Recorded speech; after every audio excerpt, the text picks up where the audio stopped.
Bonjour, j'espère que vous allez bien. Je vous retrouve pour une nouvelle vidéo pour vous parler de réécriture et pour vous parler de réécriture du conte de la petite sirène. Parce que je me suis dit que si je ne faisais pas cette réécriture en été, j'allais m'en vouloir jusqu'à l'été prochain.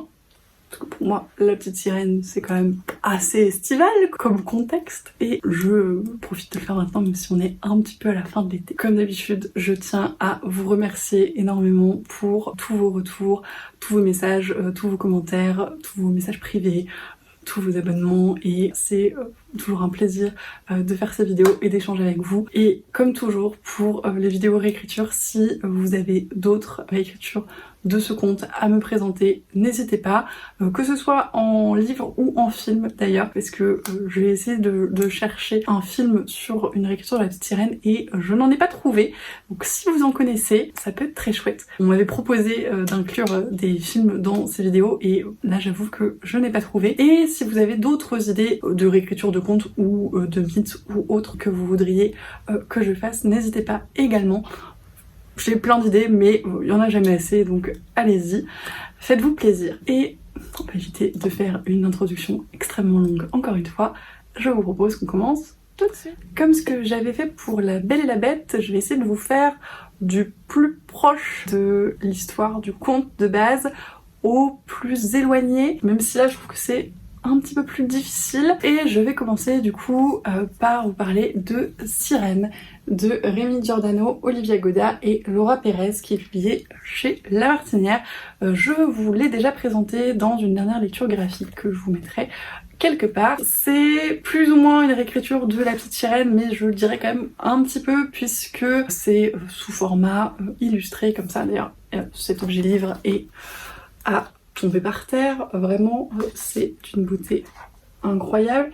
Et on parle de la petite sirène, mais on parle également d'autres légendes, d'autres mythes autour des sirènes, donc de la sirène grecque à d'autres. Et du coup je trouve qu'on voit un petit peu parfois les inspirations que peut avoir le conte. Alors il y a du coup le conte d'Andersen dans ce récit, mais il y en a d'autres qui je trouve peuvent parfois peut-être avoir une inspiration, en tout cas résonner un petit peu avec lui. Donc c'est pour ça que je le trouve intéressant. C'est pas une énorme réécriture parce qu'il y a un petit peu le format qui change et le récit en lui-même qui n'est pas exactement le récit d'Andersen, mais c'est exactement la même trame, c'est exactement la même histoire en soi. C'est juste que le format est différent et l'écriture également. Mais j'avais envie de vous le présenter quand même parce que ça parle de sirène, ça parle de la petite sirène et d'autres. Je le trouve incroyablement beau, je le trouve extrêmement intéressant, je le trouve extrêmement bien fait et les contes et les récits qu'il rassemble sont très très chouettes. Et c'est là que ça devient plus compliqué de vous classer les distances par rapport au conte d'origine, on va dire. Mais je vais continuer avec celui-là, donc The Surface Breaks de Louise O'Neill, qui est publié chez Scholastic. Donc c'est un livre en VO qui malheureusement n'a pas été traduit encore, tout du moins, ce qui est extrêmement dommage vu la beauté de cet objet livre. Vraiment, il est en exposition dans ma bibliothèque VO. Pour le coup, celui-là, c'est, je pense, un des plus beaux livres de ma bibliothèque. Il y a des dorures argentées, c'est du papier, vous savez, un peu mat, un peu craft dans la texture, la dust jacket. Le hardback est également magnifique. C'est un très très bel objet livre et une histoire extrêmement intéressante. Alors c'est le premier et le seul pour l'instant livre de Louise O'Neill que j'ai découvert, mais je crois qu'elle fait toujours, en tout cas de ce que j'ai vu des autres résumés des titres qui me tentent, des lectures assez féministes quand même dans l'esprit, et cette réécriture ne déroge pas à la règle.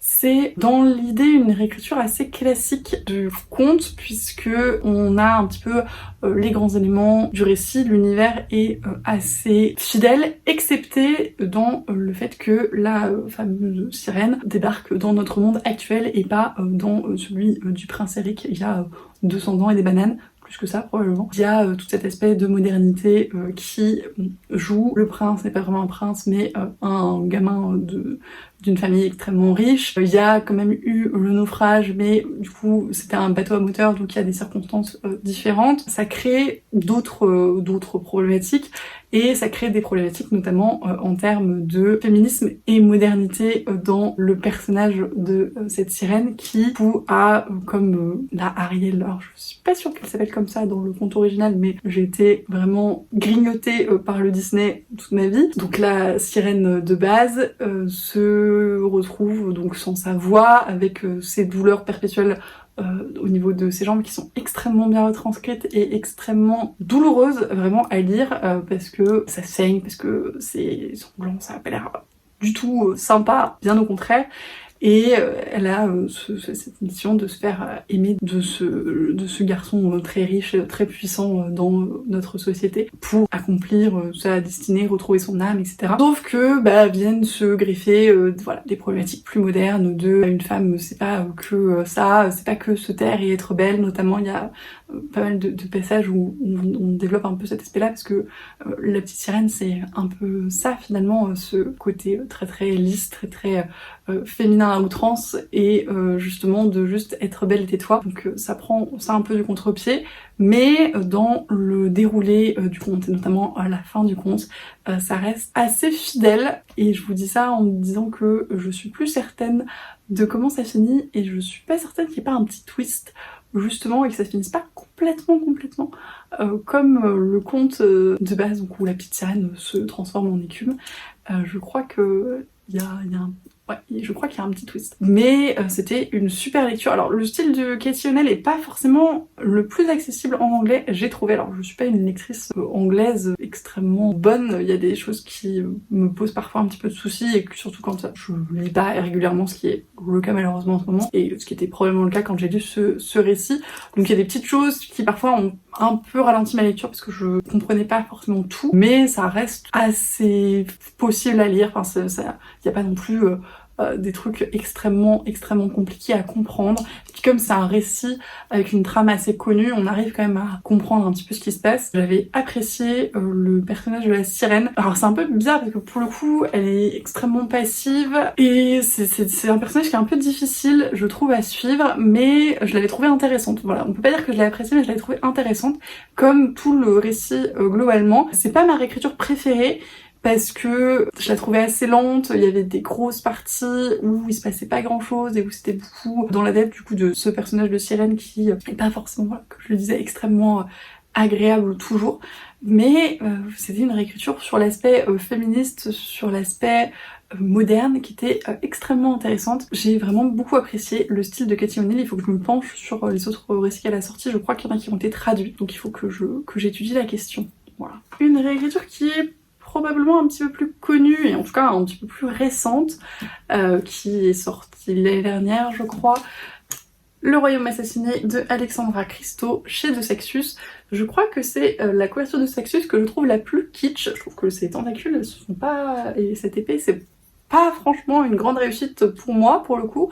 C'est assez rare pour que je le dise quand même, je suis pas très fan de cette couverture de Sexus, voilà. Mais j'avais beaucoup apprécié cette réécriture quand je l'ai vue du coup il y a un an et demi. C'est de la fantasy, même de la romantasy, un enemies to lovers, du coup de cette princesse sirène extrêmement sanguinaire, extrêmement vengeresse qui tue tous les princes sur lesquels elle arrive à mettre la main pour récupérer leur cœur et qui là va être puni par sa mère qui n'est pas non plus extrêmement sympathique. C'est pas le roi Triton, mais le roi Triton est peut-être mieux hein, finalement. Et donc comme punition, pour expier un petit peu la faute qu'elle a faite, elle a pour mission de mettre la main sur un cœur d'un autre prince qui est beaucoup plus difficilement accessible, et c'est de la romantasy, ils vont tomber amoureux. C'était une réécriture que j'avais beaucoup appréciée, notamment dans le côté extrêmement sanguinaire des sirènes. Je trouve que ça changeait des créatures toutes mignonnes qu'on peut voir habituellement et qui se rapprochaient un peu plus des sirènes grecques qui veulent faire échouer les marins avec leurs chants, etc. Ce qui est du coup plutôt le cas de ces sirènes-ci. J'ai plutôt apprécié les personnages, leurs relations, même si c'est pas ma romantasy préférée dans la dynamique relationnelle, je crois que ça a marché plutôt pas mal. L'univers était aussi intéressant, j'avais apprécié voilà, le personnage de ce prince qui a ce côté un peu Captain Pirate également, et cet artefact qu'ils doivent retrouver pour un peu sauver le monde, encore une fois. Ça marchait plutôt bien, c'était une bonne réécriture avec pour le coup pas mal d'originalité, pas mal de choses qui étaient plus que le conte original. Enfin, ça allait plutôt beaucoup plus loin que le matériel de base. Et j'avais passé un très bon moment, ça se lisait assez vite. C'est une bonne lecture d'été puisque ça se passe en grande partie sur la mer ou dans des paysages assez estivaux, bucoliques, aquatiques. Et ouais non, c'était un très très bon moment de lecture, une bonne réécriture qui s'éloigne pas mal dans le récit et dans l'évolution et dans l'histoire de ce que peut être le conte de base, parce que vraiment on a quelques touches, notamment au début, mais voilà, sur le dénouement, sur l'univers, etc., on est quand même très très loin du conte original. Et le dernier livre que je veux vous présenter, alors je sais pas s'il est très connu, lui, pour le coup l'univers de la série de laquelle il est tiré est extrêmement connu, mais ce titre en lui-même, je suis pas certaine, c'est The Little Android de Marissa Meyer, donc l'autrice des Chroniques lunaires, et c'est d'ailleurs une novella qui est écrite dans l'univers des Chroniques lunaires, donc l'univers de ces réécritures de contes en mode science-fiction avec des androïdes, etc. Moi je l'avais lu en e-book, mais il me semble qu'il est paru dans un recueil qui doit être Star Above, ou un truc comme ça, je vous essaie de vous mettre la photo. Il me semble qu'il est dedans, sinon il est trouvable en e-book. Mais il n'a pas encore été traduit et je suis pas sûre qu'il le soit parce que la vibe des Chroniques lunaires est quand même pas mal retombée maintenant, même si ça reste une très très bonne série que je recommanderais probablement toujours si vous aimez les réécritures de contes et la science-fiction, mais ce sera l'objet d'autres vidéos. Pour ce qu'il en est de The Little Android, c'est dans l'univers des Chroniques lunaires, mais on retrouve pas franchement les personnages des Chroniques lunaires de la série en elle-même. Je crois qu'on a peut-être un aperçu très lointain d'un des personnages, mais ça s'arrête là. Donc on peut le lire sans avoir lu la série et lire la série sans avoir lu cette novella, ça pose pas de soucis. C'est donc une réécriture de La Petite Sirène, où la Petite Sirène est un androïde, et c'est en ça que je l'ai mis à la fin de cette vidéo, parce que du coup c'est même plus franchement une sirène, mais j'avais trouvé ce côté d'androïde extrêmement intéressant. En plus du coup c'est un androïde un peu malmené par la vie et qui du coup a les mêmes problèmes que peut avoir la sirène en termes de déplacement, etc. Il y a, comme pour la petite sirène, et dans ce sens-là, autant dans le contexte c'est très éloigné du conte de base, autant dans l'histoire, dans le récit en lui-même, ça reste très très fidèle à ce conte, parce qu'il y a cette histoire de relation un peu impossible et de cet androïde qui fait ce qu'elle peut pour se faire voir de ce prince et qui est une relation qui se forme, etc. Et la fin est la fin du conte, mais transposée dans l'univers de Marissa Meyer, si vous voulez.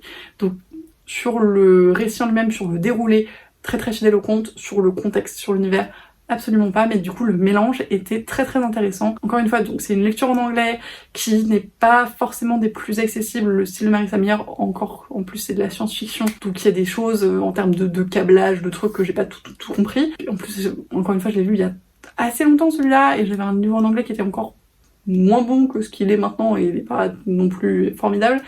Donc il y a, je pense, des subtilités que j'ai pas forcément comprises. Je vous le recommanderais pas si vous êtes débutant en lecture anglaise, mais je pense que avec un petit peu d'entraînement, il est quand même accessible. C'est une novella, ça se lit assez vite en plus. Et j'avais vraiment passé un très bon moment, et j'avais trouvé ce twist de ce conte très classique dans le récit et très original dans l'univers, extrêmement intéressant, extrêmement intelligent. Et donc si vous êtes friand de ce genre-là, je ne peux que vous le recommander.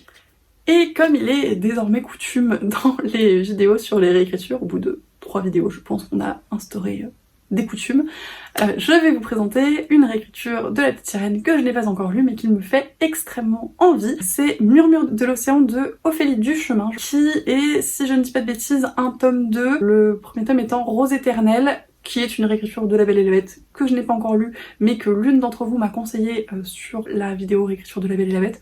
Donc j'ai noté, il me fait très envie, et du coup cette série a l'air très prometteuse. J'ai vu des très bons avis des 2 premiers tomes, je crois que c'est publié chez Plume Blanche. J'ai jamais rien lu de cette maison d'édition, mais il faut faire des découvertes. Et du coup, Murmure de l'océan, c'est une réécriture de La Petite Sirène. J'en sais pas grand chose de plus, à part que c'est les 2 dans le même univers, mais il me tente beaucoup. J'aime assez le travail de couverture, alors en tout cas quand je les vois comme ça sur mon écran, je sais pas trop ce que ça donne en vrai, mais à voir. Et je pense que je me pencherai sur le premier tome, puis sur ce tome-là, aussi vite que possible, vu mes impératifs de lecture. On va dire ça comme ça maintenant en vidéo. Voilà, mais du coup je tenais à vous le présenter puisque c'est la réécriture qui me fait le plus envie pour La Petite Sirène en ce moment. Et c'est tout du coup pour cette vidéo, merci de l'avoir regardée jusqu'au bout. Comme d'habitude, n'hésitez pas à me dire s'il y a des livres que je vous ai présentés que vous connaissez, que vous avez lus ou qui vous font envie. Si vous avez d'autres réécritures de La Petite Sirène à me recommander, laissez-les en commentaire. Si vous avez, comme je vous le disais en début de vidéo, d'autres idées de réécriture, de contes, de mythes, de légendes, de que sais-je, que vous avez envie que je travaille, n'hésitez pas non plus à me les proposer. Et moi, je vous souhaite, comme toujours, d'excellentes lectures et je vous dis à la prochaine.